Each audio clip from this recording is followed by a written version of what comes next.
I do want to go through some of these games to go check out. There is some not so exciting games happening. Like what? Like the Alabama Chattanooga and the Florida State South Alabama. Oh, I'm recording that one. Yeah. So the ones that don't even have lines on them, that they're just wipe them off the books. We're not taking those bets. Louisville is at Miami. Miami's a 1-point favorite, even though Louisville is the number 10 ranked team in the country. Louisville's been looking good. Miami's dropped 2 in a row.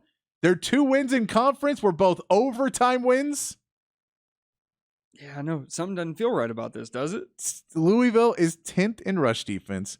They make it to the ACC championship with a win. Does Louisville beat Miami and cover the +1? Well, and they started as 2-point favorites. Louisville did. And so, like you said, they're 10th in rush defense. And the Hurricanes, they struggled throwing the ball. So the only thing they want to do is run. They're going to have to run right into the teeth of that defense. And they're favored for some reason. Favored. And when Vegas and national rankings don't get along, what do? We side with Vegas. So I'll take Miami -1 in that. I'm going to stick with Louisville. Miami has not looked good the last few weeks. I get it. This seems backwards. I don't know if it's just some donor who put a bunch of money on Miami to make himself feel better, but yeah, someone's not having Christmas. I think Louisville wins this one. Number 22 Utah is at number 17 Arizona. This is where Utah, we thought they were going to be good. Their injuries have mounted and mounted. I believe they had like 2 players in the top 100 ESPN at the beginning of the season. Both are no longer playing for Utah. That's brutal. They had a tight end and, of course, Cam Rising that are both out. They have just been abysmal in offense. They're 118th in passing offense. They're 80th in scoring offense. And this Arizona team was a team that we didn't realize why the pick was the other day, but they're 4-0 in their last 4 games. Yeah, I'm glad you mentioned that. Can I give you some of their scores from the last few games? Against number 19 ranked Washington State, 7.5-point dog, they won 44-6. Against 11 Oregon State, 2.5-point dog, 27-24. Same story for UCLA, 2.5-point dog, 27-10. So there's something about this Arizona team that we're not getting. I think it is, but Dad, I have Arizona winning this game. I think that they're playing better football right now. Utah seemed to be kind of holding on and playing good while they thought there was a chance Cam Rising was coming back. There was like this hope that everything could steer right, and instead the ship just veered off, and this season seems a little bit lost for them. They're going to Arizona as well. I have Arizona covering on this one. Yeah, I've got Arizona as well. Utah did show some fight at the beginning of that game against Washington last week, but then they got shut out in the second half. That's what I'm saying. It's at 4 quarters. Can you come out and for 4 quarters when things don't go your way and they haven't been going your way, can you continue to play at that level? That's what we've been asking about Texas, and that's the difference, I think, of Texas this season is that they have seemed to continue to fight on even when in the previous seasons when things started to go against them, they were like, I guess we're just not going to win. I guess we're just not going to pull They this seem one to be off. playing better. All right, here's a big game for Texas.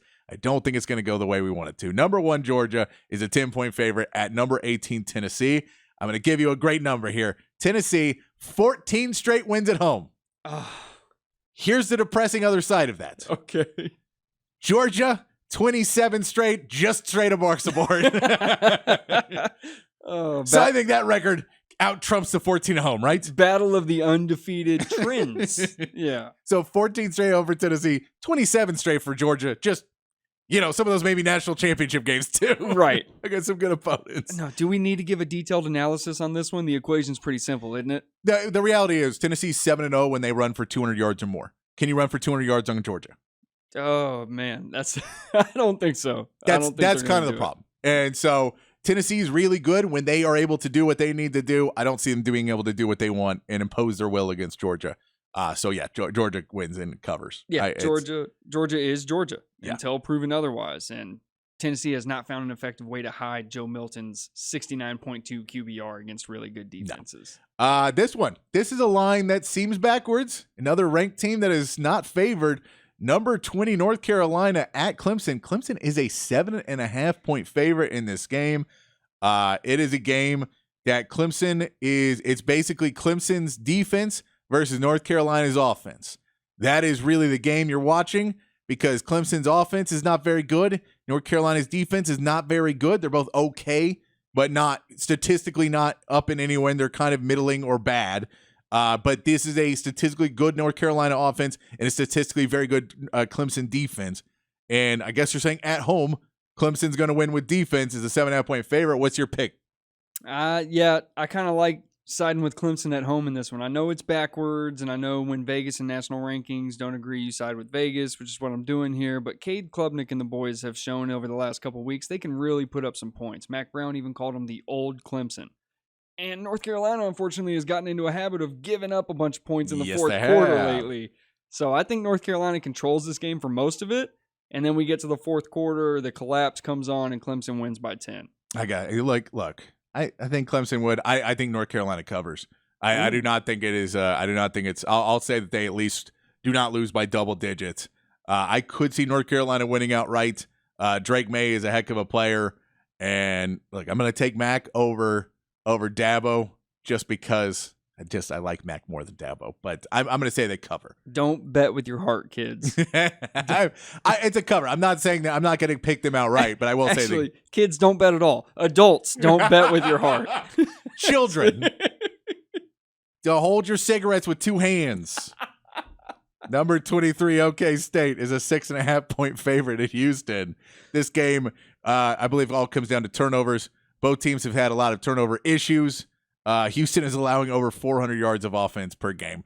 This is not a great defensive team. If OK State holds on to it, they should be able to win, continue their path where they look like they're on track to get to the Big 12 championship game. Yeah. Does OK State win this game? Do they cover 6.5 and continue their path? Or do they look as bad as they looked last week, where it was, 45-3 UCF? I believe so. Woo! But I'm glad you brought up the Big 12 championship and fighting for that, because Houston is also fighting for something, and it's bowl eligibility if they win out. All right. So there is a very distinct difference between these two teams. Ollie Gordon is the leading rusher in the nation, and I think last week was a fluke. Mike Gundy and the boys will roll through Houston, dashing any hopes of a bowl game in their first year in the Big 12. Sorry about it. All right. Number 21, Kansas State. I have OK State covering too. I think Houston, they're not quite there yet. I thought you were going to skip through there without a pick for a second. No, I got you. Number 21, Kansas State is a 9.5-point favorite at number 25, Kansas. Bean is probable. He got knocked out of the last game against Texas Tech. Kansas loses that game, kind of ruins any hope for the season. When Jalen Daniels went down, it was, that was the beginning of the end for them. Well, maybe, but then they beat Oklahoma. They did. But Bean, if he comes back in this game, it gives him a little bit more odds against K-State. We know what K-State can do, clearly, but also they do not look great. What do you got for us? I think if Bean plays, it stays within the number, but I know you can't give out, caveats like that, so I'll take Kansas State to cover the 9.5. I don't think Bean plays, and I think we saw this Kansas State team's pretty good at football. Yeah, I look, this is the stat I'll give you, is Kansas State is third in the country on third down defense. Really? They get off the field.